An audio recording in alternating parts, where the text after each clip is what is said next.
Tomás, eu quero falar com você sobre alta de juros na Europa, mas eu não posso deixar de fazer uma pergunta, né, antes desse fato como um todo que a gente está acompanhando. Não há nenhuma informação ainda oficial, só se sabe aí de uma preocupação em relação à Rainha Elizabeth, mas a gente tem visto, né, a Liz Truss assumiu aí recentemente com um grande desafio pela frente também, em, né, trazer aí o Reino Unido para dentro, né, do crescimento, para tentar ajudar aí a conter a inflação. Inclusive hoje ela ia anunciar aí um plano até de governo para ajudar num subsídio em relação à elevação do preço do gás por lá. O Reino Unido que tem enfrentado, como teve o Brexit, mas eu acabei falando até agora há pouco com o Alex André, os problemas são muito parecidos como o do bloco como um todo, enfrentando grande inflação. A gente sabe que essa situação com a Rainha Elizabeth é muito mais protocolar, institucional, mas eu queria entender a sua visão, né? O quanto realmente esse tipo de notícia, o mundo ali, né, principalmente as autoridades hoje já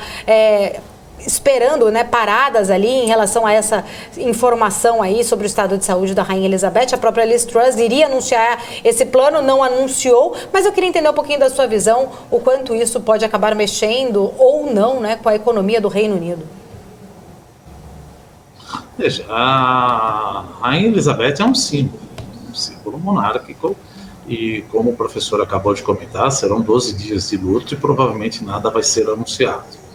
Agora, que isso pode impactar os mercados, talvez exista um certo respeito, mas depois de algum tempo, proclamado o príncipe Charles, agora o rei Charles, como quer que valha, é muito provável que a primeira-ministra agora, Liz Truss, solte os comunicados de subsidiar a energia. Que aí tem um problema que não é só em relação ao Reino Unido, em relação à Europa inteira. A gente sabe que o Reino Unido não faz parte da zona do euro, mas nunca fez parte da zona do euro e saiu da União Europeia. Mas, de alguma maneira, também depende do gás russo. E isso acaba afetando o preço que a gente fala. Não é apenas o gás. O gás, ele é importante, mas o gás, ele ajuda a movimentar as termoelétricas. Ou seja, o problema maior aí chama-se, não estou querendo ser redundante, mas chama-se energia. Porque por mais que você não use gás, você usa a termoelétrica. A termoelétrica é energia. Então, o preço da energia chegou a um absurdo de ir bater nos mercados futuros 1.000 euros por megawatt-hora. Quer dizer, se você pegar 1.000 euros por megawatt-hora, multiplicar por 5, nós estamos falando em 5.000 reais por megawatt-hora. E no Brasil é 1.650 reais por megawatt-hora. Então é uma coisa absurda que tanto a Inglaterra quanto vários países da Europa estão tentando agora subsidiar. Agora, tem uma coisa, Paulo, entrando já na seara econômica. Não existe almoço de graça. Não existe almoço de graça. Se você for subsidiar isso daí, você tem, claro, um fundo aí desde a época do Covid, se eu não me engano, de mais ou menos, até anotei aqui, deixa eu ver quanto que é o fundo, de 807 bilhões de euros que pode ajudar nesse subsídio. Mas, de alguma maneira ou outra, por exemplo, a Christine Lagarde, que é presidente do chair do European Central Bank, como você bem colocou, aumentou 0,75 basis points. Ora, quando você aumenta 0,75 basis points na taxa de juros básica, e você provavelmente vai ter mais déficit fiscal nos países da zona do euro, agora estou falando da zona do euro e alguns países da União Europeia também. Então, a curva de juros desses países tende a estipar comparativamente com a curva de juros dos títulos alemães. Então, não tem jeito. É quase que, claro, a economia você não lacra falando do futuro, é 100% de probabilidade. Mas existe uma probabilidade enorme de que a Europa entre em recessão. A zona do euro provavelmente deve cair no quarto trimestre 2%, a Alemanha, quiçá, com sorte, 2,5%, e o que mais deve se prejudicar aí é a Itália. Deve cair mais uns 3 ou 3,5%. Ou seja, eu não queria, não é que a Christine Lagarde não seja boa, não é isso, mas ela deve estar dormindo com tranquilizantes, porque no momento que você pega uma economia que vai cair entre 2% a 3%, você vai lá e sobe taxa de juros. E voltamos à velha discussão de devemos subir taxa de juros num choque de oferta? Veja, em economia ou qualquer coisa, é aquela coisa que eu até falei, se tem uma coisa que eu gostaria de fazer uma tatuagem, que eu nunca mudaria, é o gráfico da oferta e demanda. Olha, a oferta caiu. É fato que você aumentar a taxa de juros, isso é importante deixar claro, não vai fazer o preço da energia cair ou ter mais gás. Não é isso, porque Vladimir Putin está colocando, falou, olha, se vocês não baixarem a sanção, nós vamos parar de interromper. Usou toda aquela narrativa que o problema era da Siemens, por causa de... Quer dizer, eu nunca vi o gás Nord Stream, ou seja, o gasoduto Nord Stream, passar por tanta manutenção. Então é uma bobagem, não tem manutenção nenhuma. Isso aí você está fazendo para ir testando e parar de fornecer gás. Ao fornecer gás, isso suscita, antes mesmo de parar de fornecer gás, né? Você já estava fornecendo um pouquinho menos, era praticamente 25%, 50% do que você fornecia, e a gente está falando que tem países, tirando a Alemanha compra 38% a 40% de todo o gás que vem, vai para ela, vem da Rússia. Agora, os países bálticos, Estônia, Letônia, Lituânia, eles compram de 70% a 80%. Polônia, mais ou menos 50%. Então, você está levando toda a União Europeia e a Europa como um todo a ter um choque de oferta. Mas o choque de oferta, o que significa? A demanda está baixa. Só que a oferta cai mais ainda. Se você não subir juro, o que vai acontecer? Pode acontecer um índice de difusão, dispersão maior dos custos para a inflação. Por que eu quero dizer com isso? Subir o preço da energia. É importante que se suba juro para que esse preço da energia não impacte em toda a cadeia do IPC, porque senão você está livre para levar isso para frente. De fato, uma inflação somente de demanda é mais fácil controlar com juros, mas uma inflação de oferta também se controla com juros. Como eu falei, preço nada mais é do que demanda e oferta. Vocês não vão controlar, ou seja, a Europa não vai controlar o preço do gás, eventualmente, subindo os juros, porque isso é uma coisa, é um choque de oferta vindo da Rússia. Mas você controla a possibilidade, como a gente fala, do pass-through, da repassagem, de repassar esse aumento do preço de gás para todos os preços, salários e serviços. Isso é uma maneira da Christine Lagarde fazer. Aí a gente poderia fazer, ora, a melhor coisa é ela não subir a taxa de juros. Tá bom, se ela não sobe a taxa de juros, então a inflação vai tomar mais corpo. A inflação toma mais corpo, e aí os governos, falando do tesouro, os tesouros particulares de cada governo, vai querer dar subsídio, principalmente para as famílias menos abastadas. Então os juros não precisam subir, os juros vão ser subidos pela curva de juros. Então a recessão, ou ela vem, ou o controle inflacionário, que ele está fazendo, é uma coisa terrível, paciência. É como eu disse, eu não queria ser Christine Lagarde, eu preferia, se tiver um posto aqui, um posto tenebroso para ela, coitada, é subir taxa de juros num PIB caindo 3%, mas é o que você tem como Banco Central. Então, o Banco Central, você precisa controlar a inflação e você precisa diminuir a demanda aquém da oferta, porque senão isso acaba repassando para todo mundo. Repassa para todo mundo, vai bater na inflação. Vai bater na inflação, se você não subir agora, você vai subir mais tarde. Então é melhor subir agora, aguentar uma recessão maior, do que deixar um processo inflacionário descontrolado. E o processo inflacionário na Europa e nos Estados Unidos, esses processos inflacionários, eles são diferentes do Brasil. Por quê? Porque o Brasil tem preços administrados. 24% do nosso IPCA, 25% mais ou menos, é preço administrado. Então você consegue controlar, por exemplo, o custo do aluguel, olha, vai passar, você tem uma inércia inflacionária. Agora, num país e regiões, como na zona do euro, como a União Europeia, que não passaram por momentos hiperinflacionários, você não tem essa coisa tão evidente, essa memória inflacionária, que é traduzida por preços administrados. Então você vai ter preços que vão ficar muito aquém. Muito aquém. Então é importante que a Christine Lagarde suba a taxa de juros para trazer, pelo menos, a inflação para baixo. Olha, mas isso vai causar recessão. É bem provável. E causaria de qualquer maneira. Mas pelo menos é melhor você ter recessão com a inflação mais baixa do que recessão com a inflação mais alta. Aí você está completamente desestruturando a política econômica da União Europeia e, no caso da Christine Lagarde, da zona do euro. Né, Paula?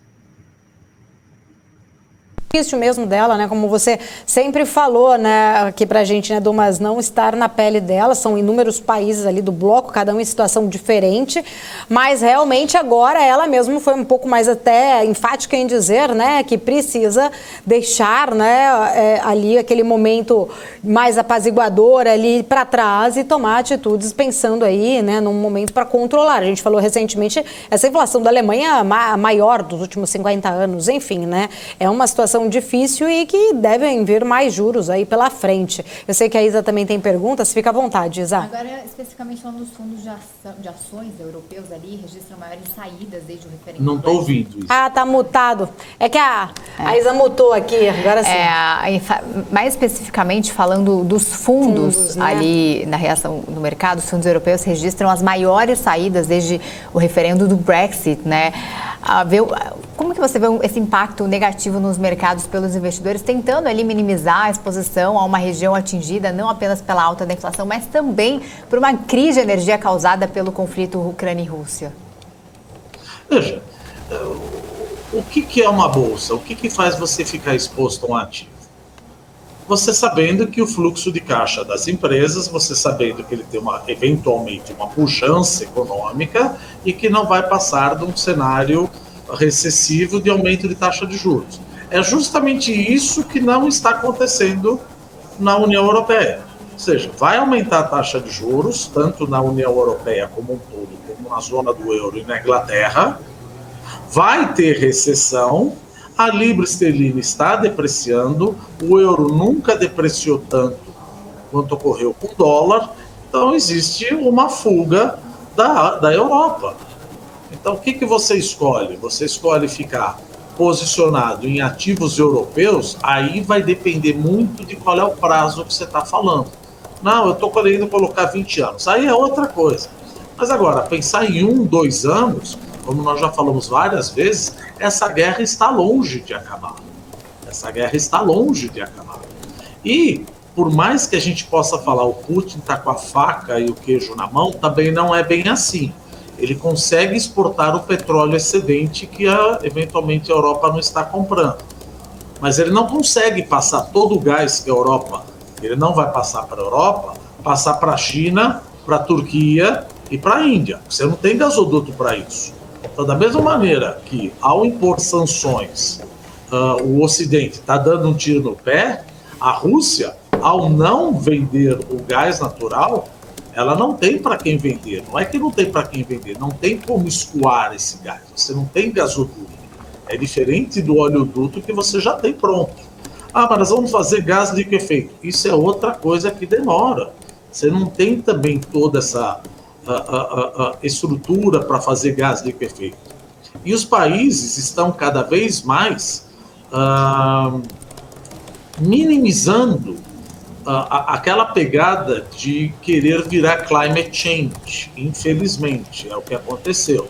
Mas você está querendo dizer que foi a responsável do climate change? Não, o problema é que as usinas eólicas, usinas hidrelétricas, etc., fotovoltaica, elas demoraram para entrar em operação no momento onde você tinha uma crise energética. Ninguém está falando que, olha, devemos abandonar o nosso pensamento de ter uma economia menos dependente de fóssil. Não é isso. Mas, veja, no meio do caminho tinha uma pedra no meio do caminho. Enquanto eu estava transformando minha matriz energética, veio a guerra, faltou gás, eu não tinha energia limpa pronta para substituir. Preço deu uma pancada, aí tem pontos, Paula e Isa, que eu tendo a discordar um pouquinho, por exemplo, de alguns ministros que falam, eu vou subsidiar. Bom, tudo bem, você vai subsidiar, mas já existe um estudo, por exemplo, que a Espanha tentou subsidiar, e ao você subsidiar todas as classes, você não está deixando Não quer dizer que a gente é uma pessoa ruim, não é isso. Você não está deixando o mercado trabalhar. Porque se você vê que o preço não vai subir, você também não vai controlar o teu consumo. Você não controla teu consumo, cada vez mais eu vou ter que subsidiar. E isso eu vou pagar lá na frente. A gente insiste, já falamos mais de 1000 vezes. Não existe almoço de graça. Se você subsidiar, você vai pagar. Através de mais inflação, não acho que é o caso, porque você não vai emitir moeda, mas mais taxa de juros, porque a curva de juros estipa. E outra, se você subsidiar todo mundo, talvez você tenha que gastar mais dinheiro que subsidiar, que aí seria, na minha opinião, subsidiar muito mais as indústrias que geram empregos e as famílias menos abastadas, do que fazer passar uma régua sem uma análise. Mas é que a coisa veio de um sopetão de tal forma que é difícil você fazer um estudo quantos por cento da família eu vou dar o subsídio por quanto tempo, porque você tem uma equação de simultaneous equations, onde você tem variáveis que são independentes e que a gente não sabe. Por exemplo, até quando vai continuar isso daí? E outra, por mais que você fale que todo mundo ajuda, no final das contas você vai ficar dependente da Alemanha. Então a Alemanha, você fala, não, vamos gastar à vontade, que aí lembra o que aconteceu com o Brexit. Vamos gastar à vontade porque eu tenho uma narrativa errada, ou penso que eu tenho uma narrativa errada, de que a Alemanha vai me ajudar quando acontecer alguma coisa, porque não pode quebrar a zona do euro. Porque se você quebrar a zona do euro, ninguém está falando que não pode. Veja, estamos falando dos efeitos de quebrar a zona do euro. Você colocou 1 milhão de euros num banco grego, ou num banco italiano. No dia seguinte, você tem 1 milhão de Greek drachmas ou 1 milhão de Italian lira. Você tomou um calote. O que vai acontecer com essas novas moedas que vão surgir? Elas vão surgir completamente depreciadas. Bom, isso é bom para a Alemanha, porque aí todo mundo compra Deutsche Mark. Não, não é bom para a Alemanha, não, porque aí o do novo Deutsche Mark vai nascer ultra apreciado. Então você tem um problema aí que dificilmente você foge de mais taxa de juros e um crescimento bem menor do que nos Estados Unidos. Então a gente fala, o cenário internacional está preocupante, está muito mais preocupante na Europa, na União Europeia como um todo, e a Europa como um todo, e a zona do euro também, do que nos Estados Unidos.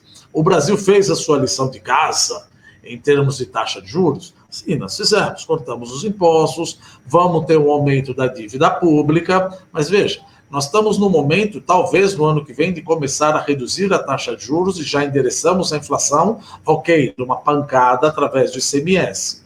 Mas o preço do petróleo caiu, isso ajuda o preço de commodity. Então o Brasil está melhor posicionado em relação à Europa. Sei que vocês não perguntaram, mas veja, como é que a gente vê esse lado? Se por um lado eu estou melhor posicionado, por outro lado eu não sou uma ilha isolada.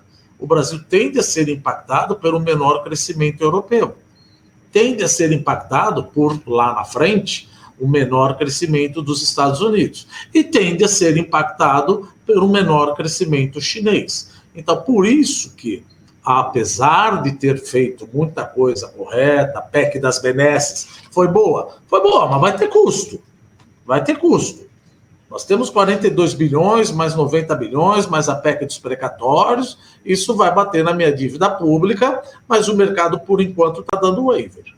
Vai ver até onde não dá waiver. E o que é pior, no ano que vem, eu não sei quem vai ser o presidente, já estou falando de Brasil, eu não sei quem vai ser o presidente e eu vou tomar flechada do mundo inteiro. O que eu quero dizer do mundo inteiro? Dos Estados Unidos, da zona do euro, ou melhor, da União Europeia como um todo, não só da zona do euro, mas da União Europeia como um todo, inclusive a Inglaterra e também da China. São meus 3 principais parceiros econômicos, comerciais. Então não tem jeito que o Brasil falou, olha, nós somos diferentes. Eu não sou Cuba, eu não sou uma ilha isolada, eu não sou Coreia do Norte. Então o Brasil acaba sofrendo também, Rize Paula. Um ponto muito importante, né, acho que em tudo isso que a gente tem falado, né, é exatamente esse conflito lá no leste europeu, toda a pressão inflacionária desencadeada no mundo como um todo, especificamente a gente está falando muito aí até desse posicionamento da Europa, né, para tentar conter essa inflação, o Reino Unido, inclusive, também falamos, mas hoje teve o fato aí do presidente da Rússia, né, o próprio Putin, voltar a ameaçar a congelar, ele usou o termo deixar a Europa congelar. Né? Ele falou que isso pode acabar com qualquer fluxo de gás, né? carvão, foi bem fofo. óleo. Super ali, né? Para quem acha que ele estava, né, adormecido, veio um tom aí muito, né, na verdade, duro, né?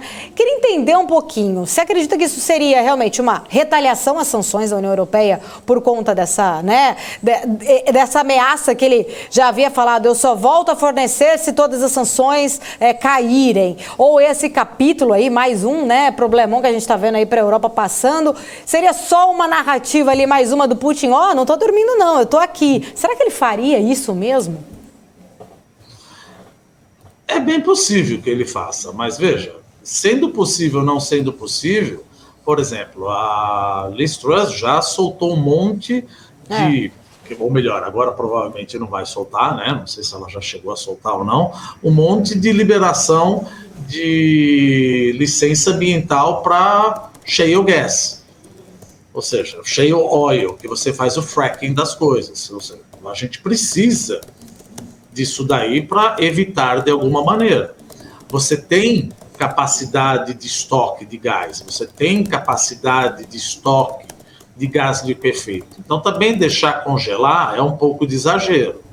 Muitos estudos mostram que, veja, também não é assim. Nós somos dependentes, mas sabendo que o Putin faria uma coisa dessa, os estoques estão até a boca. Mas é óbvio que esse estoque, se eu já parar agora, ele tende a diminuir ou ficar num nível crítico lá a partir de abril. Então, precisa pensar em que termoelétricas, eventualmente a carvão ou termoelétricas nucleares, usinas nucleares, voltam a operar no mais rápido possível. E pensar também na possibilidade de gás liquefeito exportado dos Estados Unidos ou de outros países, mesmo da Europa. Porque tem também congelar, não é assim, os países estão se mexendo. O que não quer dizer que não vai ser um cenário desafiador. Lógico que vai ser um cenário desafiador. Veja, eu fechei a maior parte das minhas termoelétricas a carvão. Fechei a maior parte das minhas usinas nucleares e fiquei totalmente dependente de uma coisa que não é friendly, que é Putin. Putin entrou na guerra que eu já estava com problema na China no ano passado por causa do carvão. Agora, esse ano, piorou mais ainda com a guerra. Gente, agora eu preciso correr atrás do prejuízo. Preciso fazer tanto energia friendly, ou seja, climate change friendly, como também energia suja, paciência. Eu preciso correr atrás, porque Putin está me ameaçando. E não acho que chega ao caso de congelar, mas chega ao caso de você ter um problema sério econômico. E aí digo mais, se você de fato tiver que limitar o consumo, fazer racionamento de energia num período, isso vai suscitar tensão social. Tensão social principalmente na França, principalmente na Inglaterra, talvez não na Itália, mas na Espanha. Isso vai suscitar tensão social. E a gente sabe, quando você suscita tensão social, a primeira coisa que você faz é pedir a cabeça do rei. Eu quero que o primeiro-ministro, quero que o presidente renuncie, vamos fazer um novo... o voto de confiança, no caso no parlamentarismo, etc. e tal. Então você pode ter, nesse tabuleiro geopolítico, um problema seríssimo em caso de tensão social e de queda de líderes no mercado europeu. Quando eu digo mercado europeu, eu estou juntando tudo. Estou pegando a União Europeia e mesmo que não faça parte da União Europeia. Tá certo, Roberto Dumas. Muito obrigada, sempre um prazer poder falar contigo, receber, entender aí a sua visão sobre pontos, né, importantes para as economias do mundo como um todo, com reflexos, né, em todas as outras economias também. Fica aqui o convite para outras oportunidades.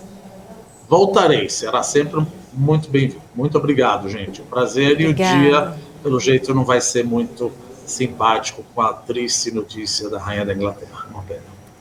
Vamos acompanhando. Obrigada, Dumas. Tá bom. Até